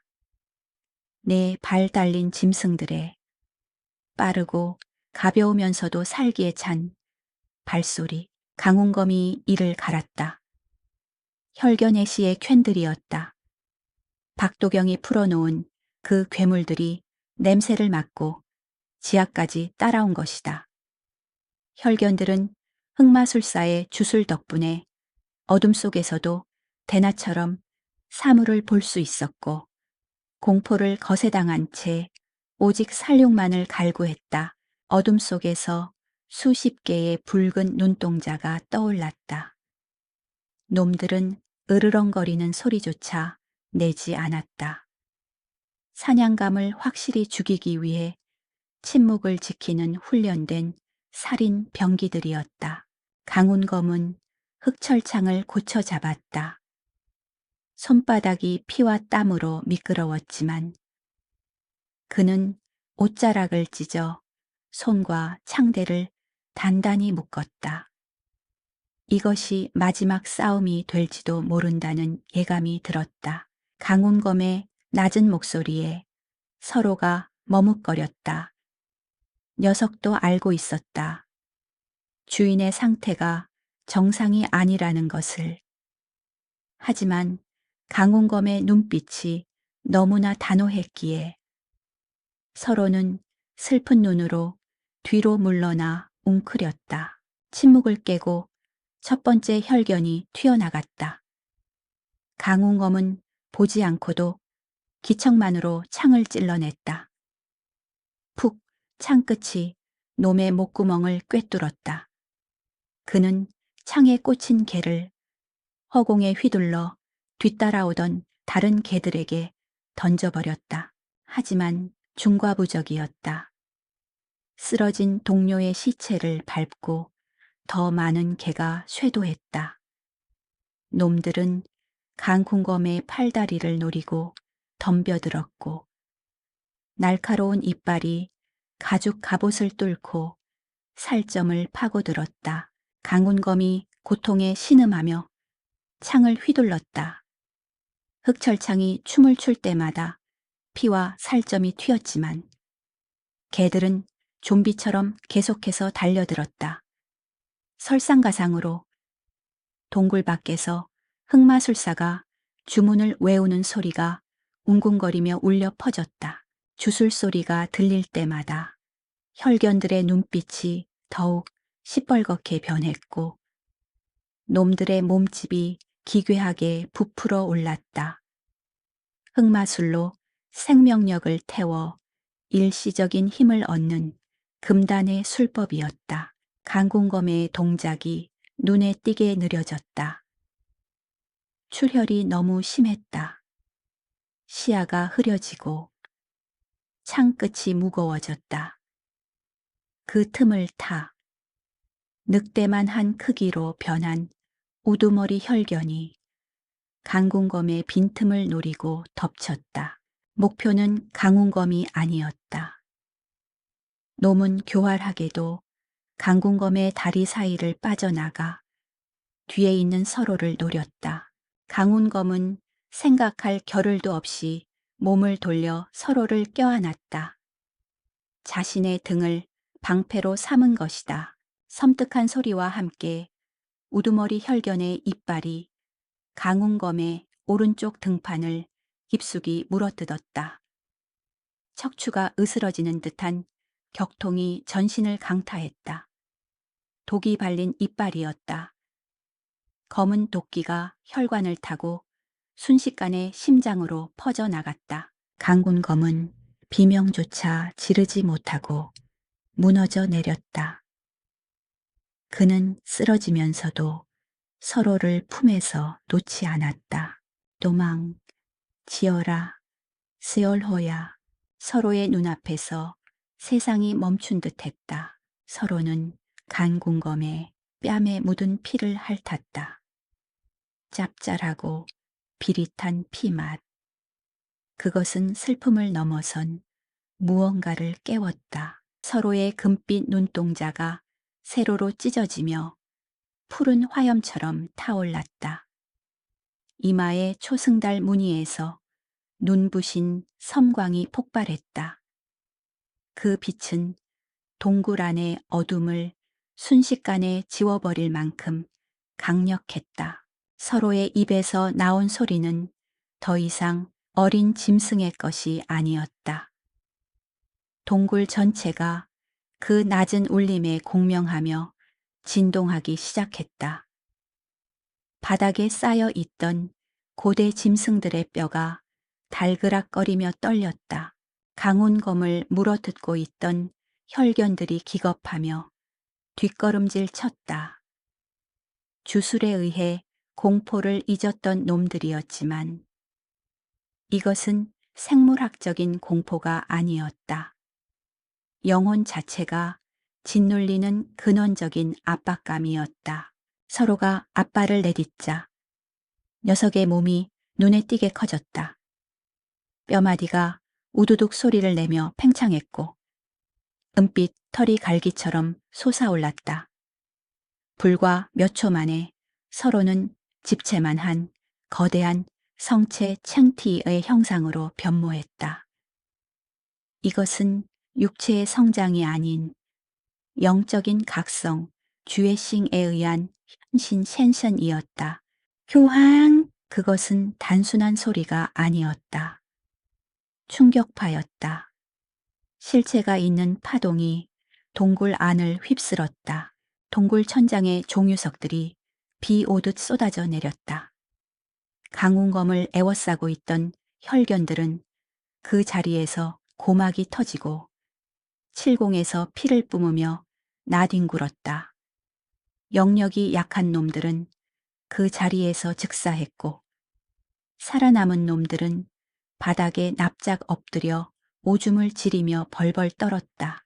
동굴 밖 입구에서 주술을 외우던 흑마술사가 갑자기 커헉하고 검은 피를 한 바가지 토하며 뒤로 나자빠졌다. 그가 들고 있던 지팡이의 원숭이 머리가 펑하고 터져버렸다. 아이, 이건 말도 안 돼. 산신샨셴이 깨어났다. 포효가 멈추자 정적이 찾아왔다. 혈견들은 모두 죽거나 기절해 있었다. 거대해진 서로는 천천히 고개를 돌려 쓰러져 있는 강웅검을 내려다 보았다. 녀석의 눈에서 타오르던 푸른 화염이 사그라들고 다시금 슬프고 자애로운 금빛 눈동자로 돌아왔다. 서로는 부드럽게 간궁검에게 다가갔다. 녀석의 거대한 혀가 간궁검에 썩어 들어가는 등 상처를 핥았다. 기적 같은 일이 벌어졌다. 흑마술의 도끼로 검게 변했던 상처 부위에서 치익 하는 소리와 함께 검은 연기가 빠져나갔다. 서로의 침에 섞인 강력한 정화, 징화의 힘이 독을 중화시키고 있었다. 상처가 아물지는 않았지만 도끼는 사라졌고 끊어질 듯했던 강궁엄의 숨소리가 조금씩 안정되어 갔다. 서로는 자신의 몸을 둥글게 말아 간궁엄을 감싸 안았다. 영물 특유의 높은 천이 차갑게 식어가던 간궁엄의 몸을 데웠다. 얼마나 시간이 지났을까? 강훈검은 몽롱한 의식 속에서 눈을 떴다. 눈앞에 하얀 털이 보였다. 거대한 성벽처럼 자신을 지키고 있는 존재. 서로가 고개를 숙여 그와 눈을 맞췄다. 예전에 귀여운 새끼 호랑이는 없었다. 그곳에는 산의 왕, 위험 있는 백호가 있었다. 하지만 그 눈빛만은 여전히 자신의 아이였다. 서로는 코로 간궁검의 어깨를 밀었다. 일어나라는 신호였다. 그리고는 동굴의 더 깊은 곳, 무너져 내린 돌무더기 뒤로 드러난 새로운 통로를 바라보았다. 서로의 포효가 막혀있던 고대의 길을 뚫어버린 것이었다. 그 길 너머에서는 맑고 청정한 바람이 불어오고 있었다. 살 수 있다. 아니, 단순히 사는 것이 아니라 방역할 수 있는 힘이 저곳에 있다. 그래, 가자. 이것이 끝이 아니다. 사내와 거대한 백호는 어둠 속으로. 그러나 이제는 빛으로 가득 찬 새로운 길을 향해 절뚝거리며 걸어 들어갔다. 바깥 세상의 인간들은 아직 몰랐다. 그들이 건드린 것이 고양이 새끼가 아니라 잠자던 재앙이었음을. 고대의 통로를 빠져나오자 눈앞에 펼쳐진 것은 별세계였다. 그곳은 절벽 중간에 움푹 파인 천연 동굴이었는데 외부에서는 절묘하게 가려져 보이지 않는 천혜의 요새였다. 동굴 안쪽에는 맑은 지하수가 솟아오르는 작은 샘이 있었다. 샘물에서는 은은한 푸른 빛이 감돌았다. 서로가 먼저 다가가 물을 마시더니 강훈검의 옷자락을 물어끌었다. 강훈검은 그 뜻을 알아채고 상처 입은 몸을 이끌고 샘물에 몸을 담갔다. 차가울 것이라는 예상과 달리 물은 미지근했다. 그리고 기적 같은 일이 일어났다. 혈견에게 물려 너덜너덜해졌던 등과 어깨의 상처 부위가 간질거기 시작했다. 뼈에 사무쳤던 냉기와 도끼가 물속으로 빠져나가 검은 연기처럼 흩어졌다. 반나절이 지나자 강궁검의 몸은 놀랍도록 회복되었다. 찢어진 근육이 붙고 기력이 돌아왔다. 물론 흉터는 남겠지만 창을 휘두르는 데는 지장이 없을 정도였다. 그는 물에서 나와 젖은 옷을 짰다. 옆에는 서로가 앉아 있었다. 녀석은 거대했던 성체의 모습에서 다시 중형견 정도의 크기로 돌아와 있었다. 아직 어린 육체가 감당하기에 산신의 힘은 너무 컸던 모양이다. 하지만 녀석의 눈빛만은 예전과 달랐다. 더 깊고 지혜로워졌다. 밤이 깊었지만 산 아래 숲속 곳곳에는 횃불이 어지럽게 움직이고 있었다. 박도경과 흑사단, 그리고 관군들까지 합세하여 이 잡듯이 산을 뒤지고 있는 것이었다. 그는 흑철창을 숫돌에 갈았다. 삭, 삭, 삭. 규칙적인 소리가 동굴을 울렸다. 이제 도망치는 것은 끝났다. 이곳은 그의 앞마당이었고 놈들은 초대받지 않은 사냥감이었다. 우리는 둘이지만 저들은 100명이다. 힘으로 맞붙으면 승산이 없다. 허나 어둠 속이라면 이야기가 다르지. 놈들에게 진정한 공포가 무엇인지 가르쳐 주자. 새벽녘 안개가 자욱하게 내려앉은 숲, 그의 뒤를 따르던 5명의 부하들도 지친 기색이 역력했다. 밤새도록 산을 헤집고 다녔지만 발견한 것은 짐승의 똥뿐이었다. 게다가 이 빌어먹을 안개 때문에 한 치 앞도 분간하기 어려웠다. 야, 김씨, 뭐라는 거야? 아무도 없었다. 방금 전까지 뒤에서 투덜대던 부하가 소리 소문도 없이 사라졌다. 나무십 위로 무언가 액체가 떨어졌다. 독사가 손으로 얼굴을 닦아냈다. 끈적하고 붉은 액체, 피였다. 나뭇가지 위에 김씨가 거꾸로 매달려 있었다. 그의 목은 기괴하게 꺾여 있었고 공포에 질린 눈은 허공을 응시하고 있었다. 부하들이 비명을 지르며 뒷걸음질 쳤다. 안개 속에서 검은 그림자가 스쳐 지나갔다. 왼쪽에 있던 부하가 다리를 감싸 쥐고 쓰러졌다. 그의 발목에는 굵은 칡넝쿨이 감겨 있었는데 누군가 인위적으로 설치한 덫이었다. 넝쿨에 딸려 끌려가는 부하의 몸이 순식간에 덤불 속으로 사라졌다. 그의 눈앞에 희뿌연 안개가 갈라지며 한 쌍의 금빛 눈동자가 나타났다. 호랑이였다. 하지만 놈은 덤벼들지 않았다. 그저 차가운 눈으로 그들을 지켜보다가 다시 안개 속으로 사라졌다. 독사가 황급히 몸을 돌렸지만 이미 흑철창의 자루가 그의 명치를 강타한 후였다. 숨이 턱 막히며 몸이 마비되었다.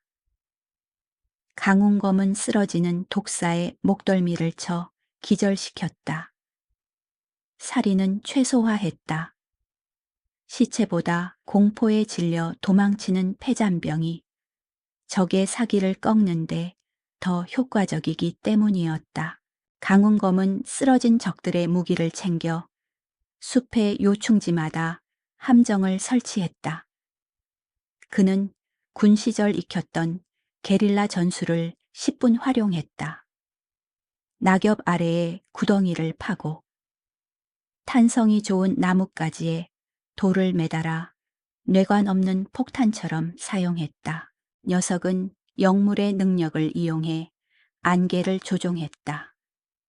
적들이 뭉쳐 있으면 안개를 짙게 만들어 시야를 차단하고 혼란에 빠뜨렸다. 그리고 바람 소리를 흉내내어 적들을 강운검이 파놓은 함정 쪽으로 유인했다. 박도경은 초조하게 서성거리고 있었다. 한 시즌 전부터 연락이 두절되는 조가 늘어나고 있었다.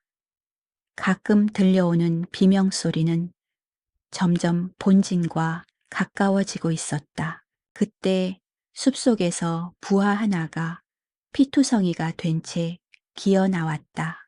사람이 아닙니다. 그림자입니다.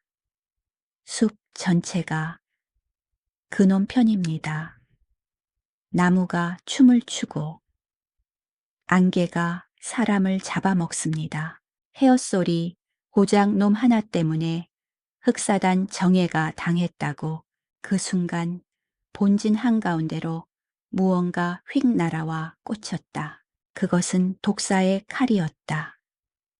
칼날에는 피로 쓴 글씨가 적혀 있는 천조각이 묶여 있었다. 박도경의 얼굴이 불그락 푸르락해졌다.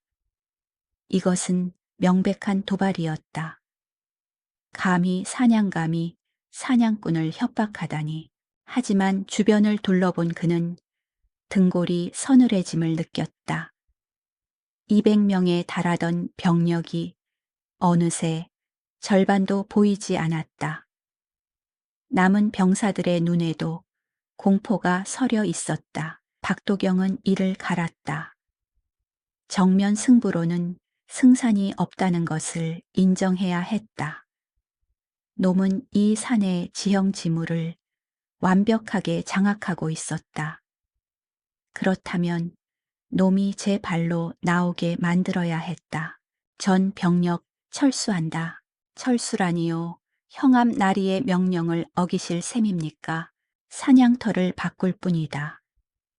산속에서 짐승을 잡기 힘들다면 굴 밖으로 고기를 던져 유인해야지. 놈이 아끼는 산 아래 마을, 그곳을 불태운다면 놈이 언제까지 숨어 있을 수 있을까? 이 산에는 볼 일이 없다 산. 아래 마을 놈들이 간군검을 숨겨줬다는 첩보가 들어왔다. 내려가서 마을을 조사한다. 반항하는 자는 즉결 처형이다. 그의 목소리는 내공에 실려 숲속 깊은 곳까지 울려 퍼졌다. 숲속 어딘가에서 듣고 있을 간궁엄을 향한 최후의 통첩이었다. 나무 위에서 이 소리를 들은 강웅엄의 주먹이 부들부들 떨렸다. 비겁한 놈들, 서로가 걱정스러운 듯 간궁엄의 바지를 물었다. 가지 말라는 뜻이었다. 함정임이 분명했다. 내려가는 순간 탁 트인 평지에서 수백 명의 광운과 싸워야 한다. 승산은 제로에 가까웠다. 안 된다. 놈들이 노리는 건 나. 그리고 너다. 내가 미끼가 되어 놈들의 시선을 끄는 동안 너는 도망쳐야 해. 너만 살아남는다면 언젠가 이 산은 다시 평화를 찾을 것이다. 강운검은 서로를 떼어놓고 나무 아래로 뛰어내렸다. 그리고 주저없이 산 아래를 향해 질주하기 시작했다. 죽음을 각오한 뒷모습이었다.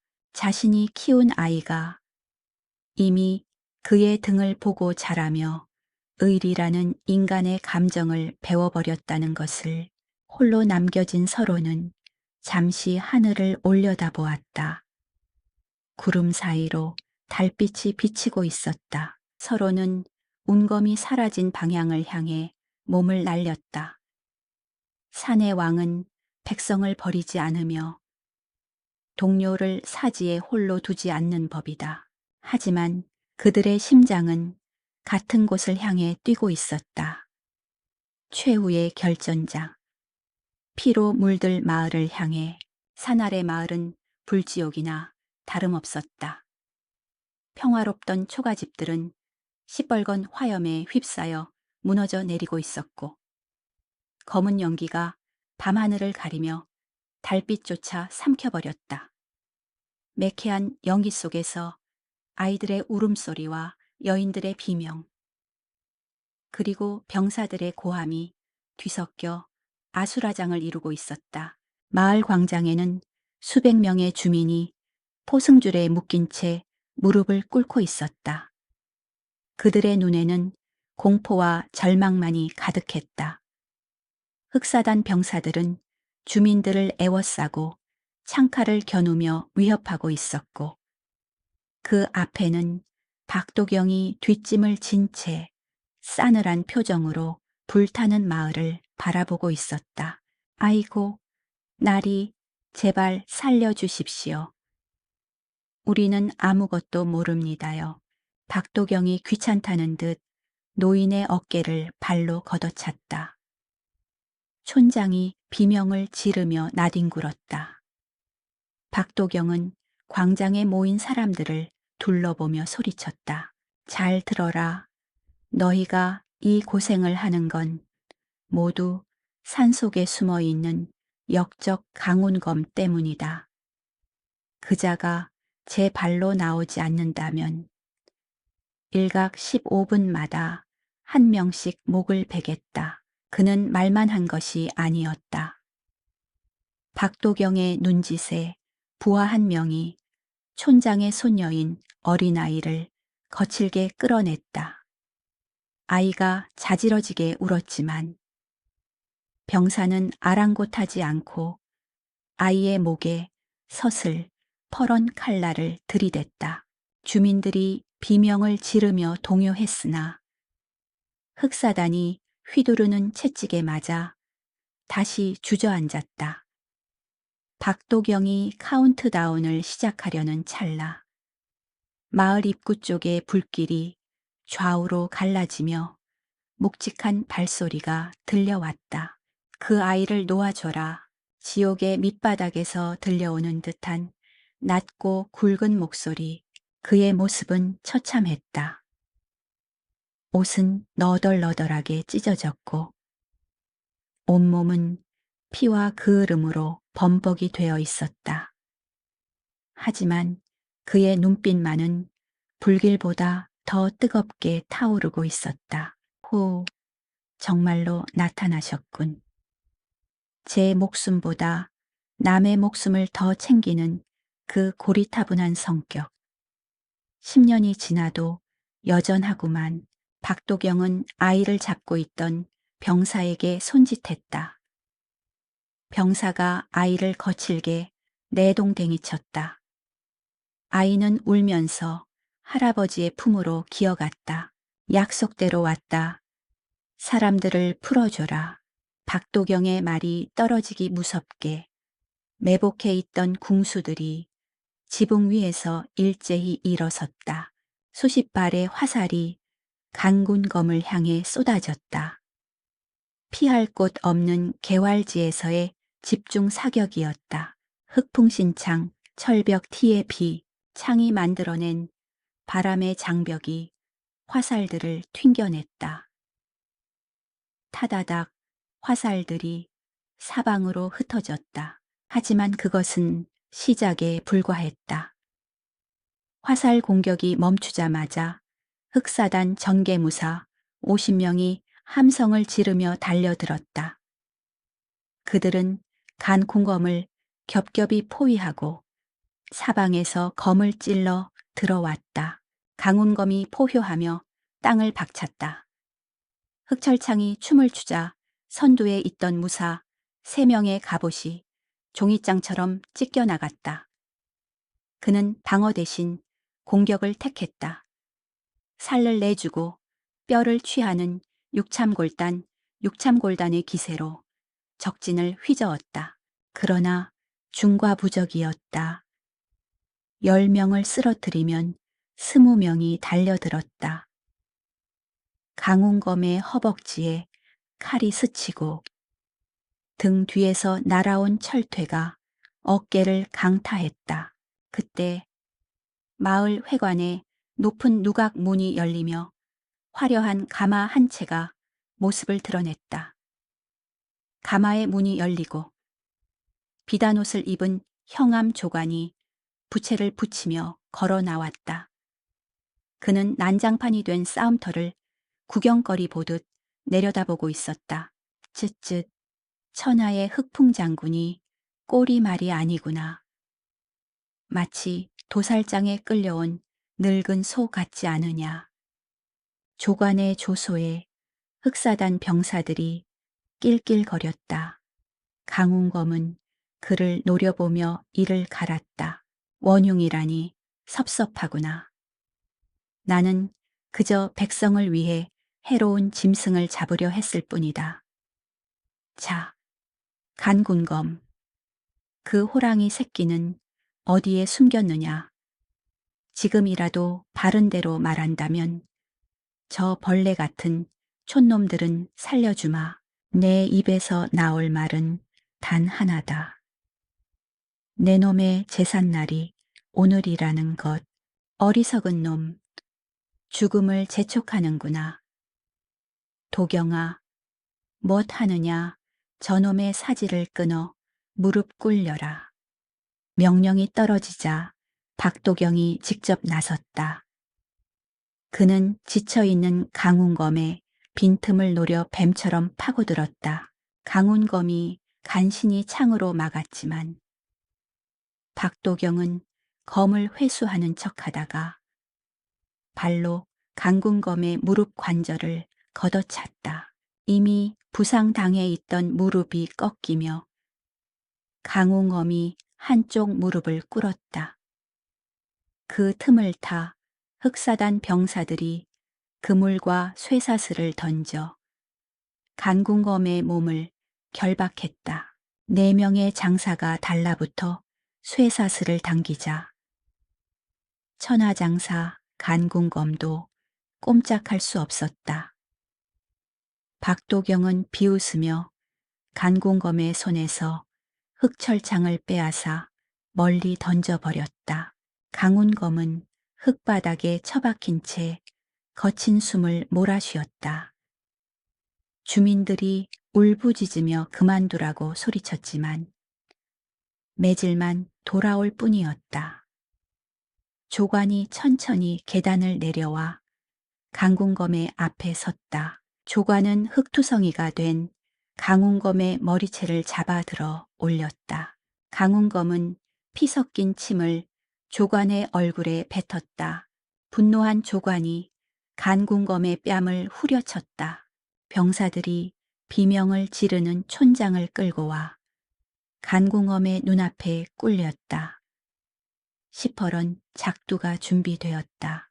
강운검이 몸부림쳤지만 쇠사슬은 더욱 단단히 그의 몸을 조여왔다. 자신의 무력함에 피눈물이 났다. 지키려고 왔는데 아무것도 지키지 못하고 눈앞에서 학살을 지켜봐야 하는 상황. 절망이 그의 가슴을 찢어놓았다. 세스톨, 서로야. 절대 오지 마라. 도망쳐라. 살아서. 훗날을 도모해라. 갑자기 사방에 휘몰아치던 바람이 뚝 그쳤다. 타오르던 마을의 불길조차 일순간 멈춘 듯 고요해졌다. 기이한 정적, 세상의 시간이 멈춘 것 같은 압도적인 침묵이 전장을 덮쳤다. 병사들이 웅성거리기 시작했다. 누군가의 외침에 모든 시선이 마을 뒤편 백운산의 정상으로 향했다. 어두운 밤하늘 아래 거대한 보름달이 산봉우리에 걸려 있었다. 그리고 그 달빛을 등지고 깎아지른 듯한 절벽 꼭대기에 하나의 실루엣이 서 있었다. 지축을 울리는 낮은 진동음이 산 정상에서부터 마을까지 파동처럼 밀려 내려왔다. 말발굽에 짓밟힌 흙먼지가 바르르 떨리고 흑사단이 타고 온 말들이 미친 듯이 날뛰며 거품을 물고 쓰러졌다. 저게 무엇이냐. 절벽 위의 실루엣이 천천히 몸을 낮추는가 싶더니 허공을 향해 도약했다. 중력을 무시한 움직임이었다. 달빛을 받아 하얗게 빛나는 거대한 짐승이 산비탈을 타고 번개처럼 내려오고 있었다. 한 번 도약할 때마다 수십 장 창을 뛰어넘는 신속 쉔수 마가마가라 다가오고 있었다. 인간들의 탐욕을 심판하기 위해 하얀 재앙이 눈보라를 몰고 내려오고 있었다. 하얀 섬광이 마을 광장 한복판에 떨어졌다. 콰광 하는 천둥 같은 굉음과 함께 흙먼지가 폭풍처럼 일어났다. 지면이 요동치며 포위망을 형성하고 있던 흑사단 병사들이 추풍 낙엽처럼 날려갔다. 충격패에 휩쓸린 작두가 산산조각 나며 촌장의 머리 위를 아슬아슬하게 스쳐 지나갔다. 먼지 구름 속에서 2개의 푸른 안광이 횃불처럼 타올랐다. 병사들은 공포에 질려 뒷걸음질 쳤다. 먼지가 서서히 가라앉자 그곳에는 집채만한 백호가 위풍당당하게 서 있었다. 은빛 털은 달빛을 받아 신성한 후광을 내뿜었고 송곳니는 단검보다 길고 날카로웠다. 서로의 등장은 전장의 공기를 단번에 바꾸어 놓았다. 그것은 단순한 맹수가 아니었다. 산 그 자체였다. 서로가 내쉬는 숨결마다 하얀 입김이 서리처럼 퍼져나갔고 뜨겁게 타오르던 마을의 화마, 오슈오모조차 그 냉기에 눌려 기세가 꺾였다. 박도경이 찢어지는 목소리로 고함을 질렀다. 공포를 이기기 위한 발악이었다. 정신을 차린 궁수들이 활시위를 당겼다. 수십 발의 화살이 서로를 향해 쏟아졌다. 큐왕 서로가 앞발을 휘둘렀다. 발톱이 닿지도 않았는데 거센 풍압이 발생해 전방에 있던 병사 5명을 덮쳤다. 그들의 갑옷이 찌그러지고 몸이 허공으로 붕 떴다. 서로는 살생을 즐기지 않았다. 그저 압도적인 힘으로 적의 전의를 꺾어 놓을 뿐이었다. 그 혼란의 틈을 타 간궁검은 기회를 잡았다. 서로가 뿜어내는 연기가 그의 단전과 공명하고 있었다. 고갈되었던 내공이 기적처럼 다시 차올랐다. 그는 온몸의 근육을 팽창시키며 기합을 토해냈다. 우드득 하는 소리와 함께 강철 수갑과 쇠사슬이 끊어져 나갔다. 그를 붙잡고 있던 병사들이 놀라 자빠졌다. 자유를 되찾은 강훈검은 굴러다니던 흑철창을 발로 차올려 손에 쥐었다. 강훈검의 눈빛이 돌아왔다. 흑풍 장군의 귀환이었다. 그는 창을 풍차처럼 돌리며 병사들 사이를 파고들었다. 창날이 번뜩일 때마다 흑사단의 대열이 무너졌다. 박도경은 이 믿을 수 없는 상황에 이를 갈았다. 판세가 뒤집혔다. 병사들은 전설 속의 괴물과 되살아난 악귀를 보며 무기를 버리고 도망치기 시작했다. 그는 도망치는 부하의 등을 베어버리며 소리쳤다. 도망치는 자는 내가 죽인다 싸워. 저 짐승은 덩치만 클 뿐이다. 하지만 박도경의 외침은 공허한 메아리가 되었다. 서로가 그를 향해 고개를 돌렸기 때문이었다. 금빛 눈동자와 마주친 순간 박도경은 심장이 얼어붙는 듯한 착각에 빠졌다. 뱀처럼 교활했던 그의 검술도 절대적인 공포 앞에서는 무용지물이었다. 어느새 강웅엄이 박도경의 앞을 가로막았다. 비겁한 수작은 끝났다. 박도경 무인답게 결판을 내자. 그래 좋다 내 놈의 목을 베고 저 가죽을 벗겨주마. 그는 사형검 시싱젠을 휘두르며 간군검에게 쇄도했다.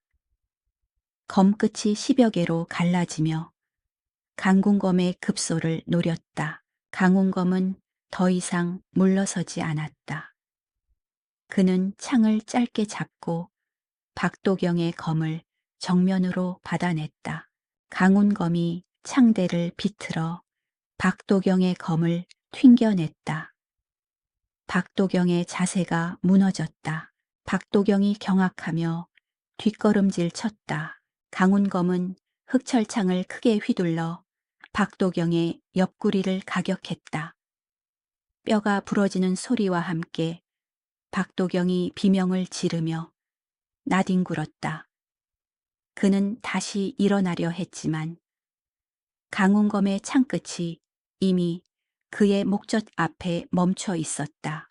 한편 형암 조관은 이 모든 광경을 지켜보며 사시나무 떨듯 떨고 있었다. 그의 자랑이던 흑사단은 괴멸했고 믿었던 박도경마저 패배했다. 남은 것은 거대한 백호가 자신을 향해 천천히 걸어오고 있다는 사실뿐이었다. 오지 마라. 내가 누군지 아느냐. 나는 조정에서 임명한 관리다. 조관은 뒷걸음질 치다 계단에 걸려 넘어졌다. 꼴사납게 엉덩방아를 찧으면서도 그는 품에서 부적 한 장을 꺼내 들었다. 비싼 돈을 주고 산 맹수를 쫓는다는 주술 부적이었다. 조관이 부적을 휘둘렀지만 서로에게는 종이 조각에 불과했다. 서로는 코웃음을 치며 입김을 불었다. 그 바람에 부적은 허무하게 날아가 불타는 집 속으로 사라졌다. 조관은 비명을 지르며 기어 도망치려 했다. 하지만 그의 앞을 가로막은 것은 서로가 아니었다. 촌장과 마을 사람들이었다. 포승주를 푼 주민들이 횃불과 농기구를 들고 조관을 애워쌌다. 날이 백성을 짐승만도 못하게 취급하시더니 꼴이 참 좋습니다. 조관이 악을 썼지만 그의 목소리에는 힘이 없었다. 그때 간공검이 인파를 해치고 걸어왔다. 그의 손에는 박도경의 부러진 검이 들려 있었다. 강훈검의 눈에서 뜨거운 눈물이 흘러내렸다. 그것은 분노의 눈물이자 오랜 세월 참아온 한 애첸이었다. 조관이 비굴하게 빌었다. 바지가 축축하게 젖어 있었다. 천하를 호령할 듯 굴던 탐관오리의 말로는 초라하기 그지없었다. 포옥 조관이 이가 부러진 채 바닥에 처박혔다. 네오는 살아서 내 죗값을 치르게 될 것이다. 한양으로 압송하여 네가 저지른 모든 비리를 만천에 까발리겠다. 누는 것엔 불길을 잠재웠고 뜨겁게 달궈진 땅을 식혔다. 연기에 고통스러워하던 사람들은 시원한 눈을 맞으며 환호했다. 산신령님이 우리를 도우셨다. 박도경과 살아남은 흑사단 잔당들은 밧줄에 묶여 마을 한가운데 무릎 꿇려졌다. 그들은 서로의 눈빛이 무서워 고개조차 들지 못했다. 상황은 완전히 종료되었다. 고맙다. 서로야. 네가 아니었다면 지키지 못했을 것이다. 강운검이 서로의 털에 얼굴을 묻었다.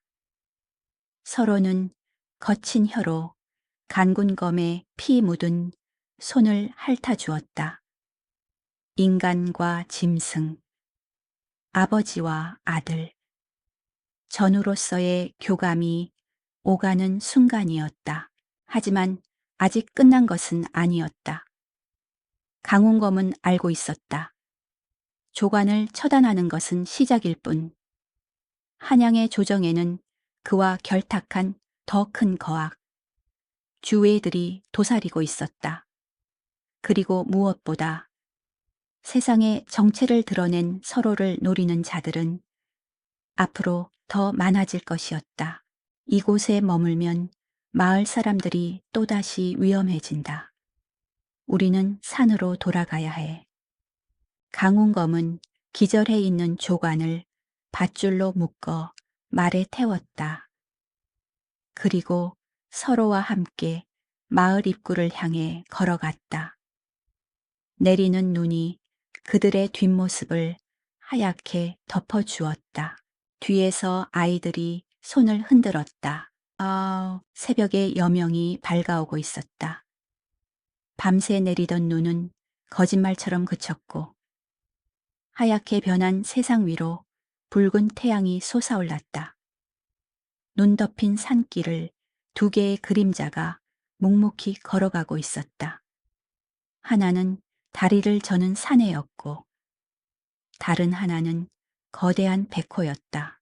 강운검은 말에 묶여 기절해 있는 조관을 끌고 관하로 통하는 큰 길 어귀까지 내려왔다. 이곳은 한양에서 내려오는 암행어사가 반드시 지나가야 하는 길목이었다. 내 놈을 내 손으로 죽이지 않는 이유는 단 하나다. 네가 저지른 죄를 세상에 낱낱이 밝혀 다시는 너 같은 탐관오리가 이 땅에 발붙이지 못하게 하기 위함이다.